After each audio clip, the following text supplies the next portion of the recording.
స్పష్టంగా కనిపిస్తోంది.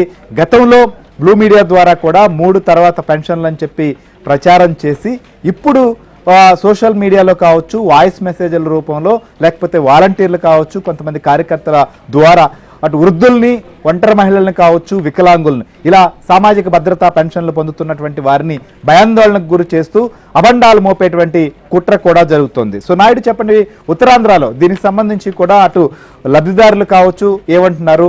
సో స్పష్టంగా ఇటు ప్రతిపక్షాలు కూడా డిమాండ్ చేస్తున్నాయి ఇంటింటికి వెళ్ళి మరీ ఇవ్వాలని చెప్పి. దీనికి సంబంధించి కొన్ని జిల్లాల్లో ఇప్పటికే కలెక్టర్లు కూడా రియాక్ట్ అవుతున్నట్లుగా తెలుస్తోంది. సో అక్కడ పరిస్థితి ఏంటి? దీనికి సంబంధించి ఏమైనా ఆదేశాలు వచ్చాయా? ఖచ్చితంగా దీనికి సంబంధించినటువంటి ఏర్పాట్లు ఏమన్నా సాగుతున్నాయా? ఏంటి అక్కడ పరిస్థితి? సో ఇప్పుడు ఏదైతే పెన్షన్ల పంపిణీ ఉందో దీనికి ఆల్రెడీ ఎలక్షన్ కమిషన్ ఆదేశాల మేరకు వాలంటీర్లను ఇన్వాల్వ్ చేయొద్దని ముందు నుంచి కూడా చెప్పింది. అయితే కావాలని దీన్ని ఇప్పుడు ఉన్నటువంటి ప్రభుత్వంలో ఉన్నటువంటి పెద్దలు కావచ్చు, వాళ్ళ సహకారం పనిచేస్తున్న అధికారులు కావచ్చు జాప్యం చేశారు. అందువల్లనే సకాలంలో మరొకటి ఏంటంటే ఇప్పుడు ఏదైతే పెన్షన్దారులకు ఇవ్వాల్సినటువంటి డబ్బులు ఉన్నాయి అవి మళ్లించడం జరిగింది. ఆ డబ్బులు లేకపోవడం వల్ల ఇప్పటికీ పంపిణీ లేదు.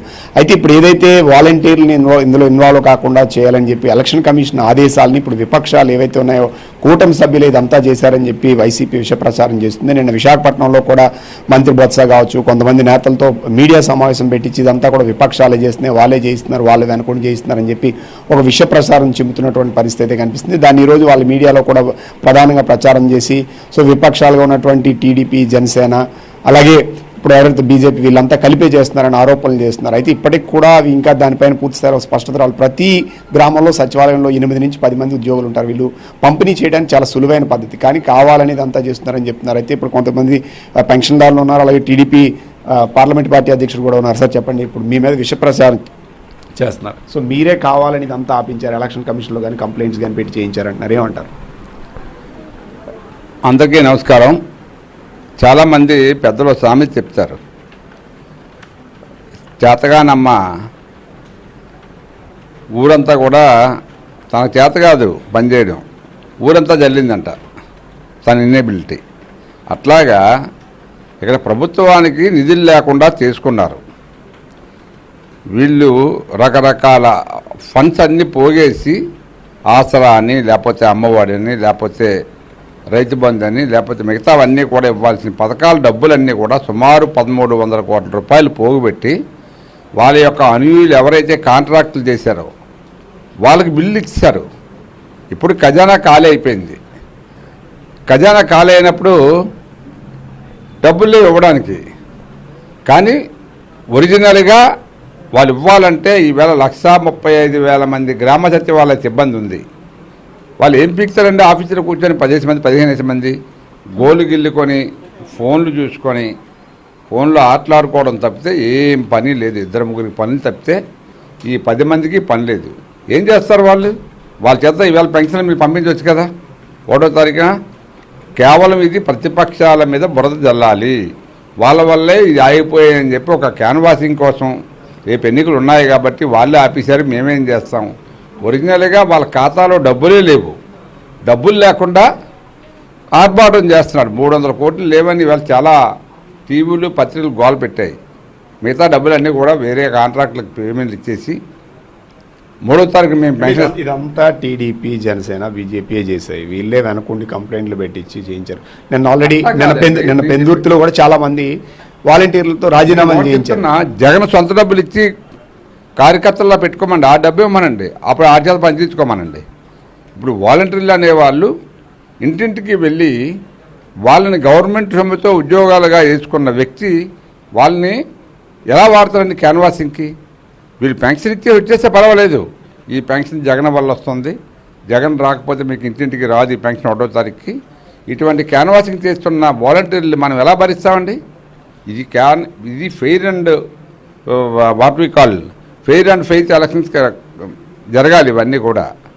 కానీ వీళ్ళేం చేస్తున్నారు? వాళ్ళు ఏదో మాకు స్టాఫ్ ఉంది కాబట్టి క్యాన్వాసింగ్ వాడుకొని అవసరమైతే వాళ్ళ చేత రిజిగ్నేషన్లు తీసుకొని కొంతమంది మీకు మళ్ళీ నెల అయిపోగానే ఉద్యోగాలు వేసేస్తామని ఇటువంటి డ్రామాలు ఆడి ప్రతిపక్షాలను మోసం చేసి గెలవాలనే ఆలోచన అనేది చాలా తప్పు. కాబట్టే ఎలక్షన్ కమిషన్ గుర్తించి ఇటువంటి పనులు మీరు చేయడానికి వీలు లేదు, వాలంటరీ వ్యవస్థను వాడుకుంటే మాత్రం సీరియస్గా యాక్షన్ తీసుకుంటామని చెప్పారు. అందువల్ల నేనేమంటున్నా అంటే సిఎస్ గారు కూడా చెప్పారు, ఈవేళ సిఎస్ గారు డైరెక్షన్ ఇచ్చారు, ఇతర మార్గాల్లో మీరు ఇంటికి వెళ్ళి పంచండి ఆ స్టాఫ్ని పెట్టి. సార్ చెప్పండి అండి, మీరు సీనియర్ సిటిజన్గా ఉన్నారు, ఇప్పుడు మీకు ఆల్రెడీ పెన్షన్ వచ్చిందా? ఏంటి ఇప్పుడు విపక్షాల మీద? సామాజిక పెన్షన్దారునండి. వికలాంగులకి, వితంతువులకి, ముసలి వాళ్ళకి ఇచ్చినటువంటి పెన్షన్ని ఇప్పుడు 3వ తారీఖు ఇస్తారని వాళ్ళు సాక్షి పేపర్లోనే ఒక యాడ్ ఇచ్చారు. అది మానేసి ఈవేళ ఏమో లేదు చంద్రబాబు నాయుడు, పవన్ కళ్యాణ్ ఇవ్వలేదంటే మాత్రం మేము ఎలా నమ్ముతామండి? ఇప్పుడు నాకు బీపీ షుగర్ ఉంది, నాకు 1500 రూపాయలు మందులు అవుతాయి, నాకు నిన్నటితోటే మందులు అయిపోయినాయి. నేను ఈరోజు రేపు నిన్న కూడా ఈరోజు రేపు వేసుకోకుండా వాళ్ళు 3వ తారీఖున ఏ టైంలో ఇస్తారో తెలియదు. 4వ తారీఖు వరకు నేను మందులు వేసుకోకపోతే నా బీపీ, నా షుగర్ పరిస్థితి ఏమిటి? అలాగే నాలాగా చాలా మంది ఇబ్బందులు ఉన్నారు. మేము అన్ని పిల్లలకి వాళ్ళకి అడగలేము. పక్షాలు చేసాయని ఒక ఆరోపణ చేస్తారు, దాన్ని ఏమంటారు? ఏంటి ఇది ఎన్టీ రామారావు గారు పెట్టిన పెన్షన్ అండి, నందమూరి తారక రామారావు పెట్టారు, దాన్ని 2000 చేశారు చంద్రబాబు నాయుడు గారు. ఎట్టి పరిస్థితుల్లో పవన్ కళ్యాణ్ కానీ, బీజేపీ కానీ, చంద్రబాబు నాయుడు గారిని వేరు చేయరండి. వాళ్ళ సంక్షేమం అంటేనే చంద్రబాబు నాయుడు, అభివృద్ధి అంటేనే చంద్రబాబు నాయుడు. అటువంటి మనిషి ఎందుకు చేస్తారండి? ఇప్పుడు మేము అందరం సంతోషపడుతున్నాం, 4000 ఇస్తారు నెక్స్ట్ మంత్ నుండి, జూన్ వచ్చినటువంటి ప్రభుత్వాన్ని చాలా సంతోషపడుతున్నాం. ఇంకొకటి, ఇప్పుడు వాలంటీర్లు గత 2 నెలల కిందటి నుంచి మాకు ఆల్రెడీ పాంప్లెట్ జగన్ ఫోటోతో వచ్చింది, మీరు ఎంత పెన్షన్ తీసుకున్నారు, జగనే ఇచ్చారని చెప్పి మాకు చెప్తున్నారు. మాకు తెలిసి ఎవరు ఇచ్చారో ఏం చేశారు? అసలు పెన్షన్ అనేది పుట్టింది, సంక్షేమం అనేది పుట్టింది ఎన్టీ రామారావు గారు, చంద్రబాబు నాయుడు గారి వల్ల. మేము చాలా ఇబ్బంది పడుతున్నామండి. రేపు నిజంగా నా దగ్గర నేను మనస్ఫూర్తిగా భగవత్ సాక్షిగా చెప్తున్నాను, నాకు బీపీ షుగర్ ఉంది, నాకు ఇప్పుడు మందులు లేవు, నా దేవులో 100 రూపాయలు ఉంది, అన్ని మా బాబునో మా పాపనో నేను అడగలేను కదా.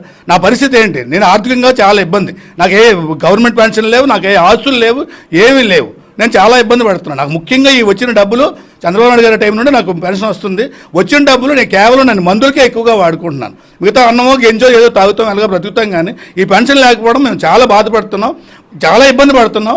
ఇలా చేయడం ద్వారా ఇప్పుడు ఇస్తారంటున్నారు ఆల్రెడీ, వాళ్ళ ద్వారా చేయొచ్చు కదా. ఇప్పుడు ఆల్రెడీ సచివాలయ సిబ్బంది చేయొచ్చు అండి, అసలు అది చేయటం లేదు. అసలు నిన్న కూడా డ్రై డే అని ఎవరో వచ్చారు మన శుక్రవారం నాడు, అలా వచ్చి నిద్ర లేపి వాళ్ళు చేస్తున్నారు కదా. ఇవన్నీ ఇవి కూడా చేయొచ్చు కదా. ఇవన్నీ నేను ఒకటి అడుగుతున్నానండి. పెన్షన్ అంటే చంద్రబాబు నాయుడు మీద, పార్టీ మీద తోస్తారు, లేదా పవన్ కళ్యాణ్ మీద. గత నెలలోనే అనకాపల్లిలో అతనేమో బటన్ నొక్కాడు చేయూత పథకం కింద. ఆ డబ్బులు ఎవరు ఆపిస్తారండి? ఇప్పుడు ఒక్క మహిళకు కూడా ఆ 18,000 ఎంత ఇవ్వట్లేదు. మరి ఆ డబ్బులు ఎవరు ఆపారు? అప్పుడు నోటిఫికేషన్ కూడా ఇవ్వలేదు. నోటిఫికేషన్ లేనప్పుడు అనకాపల్లిలో ముఖ్యమంత్రి గారు బటన్ నొక్కారు, చేయూత పథకం కింద 18,000 రూపాయలు ప్రతి మహిళకి పడుతుందని చెప్పి.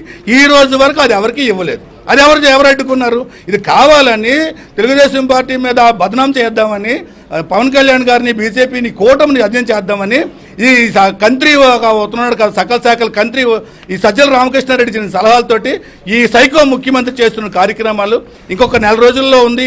ఈ నెల కాదు, వచ్చే నెల, పై వచ్చిన ఇంకొక 3 నెలలు మాకు ఇలాంటి నరకం మాత్రం దయచేసి మాకు ఇబ్బంది పెట్టకుండా ప్రభుత్వం కానీ, లేదంటే ఎలక్షన్ కమిషన్ ఏదో నిర్ణయం తీసుకోవాలి. సిఎస్ఎల్ అందరూ ఏం చేస్తున్నారండి? వాళ్ళకి ప్రభుత్వంలో ఉద్యోగులు అంతా ఉన్నారు కదా. సో ఇది చూడు, ఇక్కడ వాళ్ళందరూ కూడా ఆల్రెడీ పెన్షన్దార్స్ ఉన్నారు, ఇటు అలాగే టీడీపీ నేతలు ఉన్నారు. వీళ్ళంతా చెప్తుందండి కేవలం విపక్షాల మీద నెట్టి లబ్ధి పొందాలని ఒక ప్రయత్నం చేస్తుంది. సో ఇది ప్రభుత్వ కార్యక్రమం, సంక్షేమం ఇవ్వడానికి అక్కడ ఉన్నటువంటి సిబ్బంది, సచివాలయ సిబ్బంది ఉన్నారు, వాళ్ళ ద్వారా ఇవ్వచ్చు.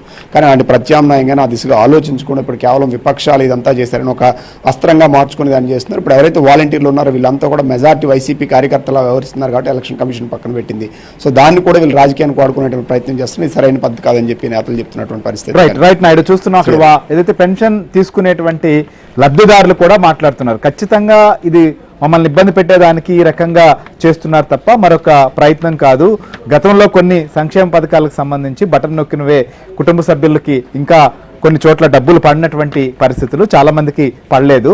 మరి అలాంటి వాటిని ఎవరు అడ్డుకున్నారు? ఇది కేవలం మమ్మల్ని అందరినీ కూడా ఇబ్బంది పెట్టి తద్వారా ప్రతిపక్షాల మీద ఉసుగొల్పే ప్రయత్నం, కుట్ర అని చెప్పి లబ్ధిదారులే చెప్తున్నటువంటి పరిస్థితిని కూడా మనం చూస్తున్నాం. సో రామారావు, ముఖ్యంగా మూకుమ్మడిగా రిజైన్స్ కూడా చేస్తున్నారు కొంతమంది.